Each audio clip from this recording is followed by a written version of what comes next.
வணக்கம். நான் ரத்தனவேல். ஆஃப்டர் +2க்கு அப்புறம் என்ன படிக்கலாம், எங்கே படிக்கலாம் தேடிட்டு இருக்கீங்களா? ஓகே. சின்ன ஒரு டிப்பு. தமிழ்நாடு இன்ஜினியரிங் அட்மிஷன் யாராச்சும் அப்ளை பண்ணுற மாதிரி இருந்தால் இந்த ஒரு ஸ்ட்ரக்சரை தெரிஞ்சுங்க.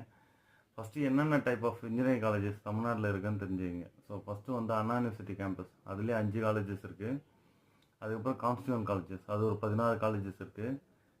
கவர்மெண்ட் எய்டட் இருக்குது, அது ஒரு 3 காலேஜஸ் இருக்குது. செல்ஃப் ஃபினான்சிங் ஒரு 448 காலேஜஸ் இருக்குது. ஸோ இதில் வந்து பார்த்தீங்கன்னா ஓவராலாக இதில் வந்து 5 ஜோன்ஸாக வந்து பிரிப்பாங்க. So Chennai, Trichy, Madurai, Coimbatore and Salem, so 5 ஜோனாக பிரிப்பாங்க. இதில் வந்து பார்த்தீங்கன்னா நீங்கள் எல்லோரும் நினைப்பீங்க சென்னை ஜோனில் தான் வந்து அதிகமான காலேஜஸ், பட் சர்ப்ரைசிங்காக வந்து பார்த்தீங்கன்னா கோயம்புத்தூர் ஜோனில் தான் அதிகமான காலேஜஸ், விச் அரௌண்ட் வந்து 146 இருக்குது. Okay, thank you.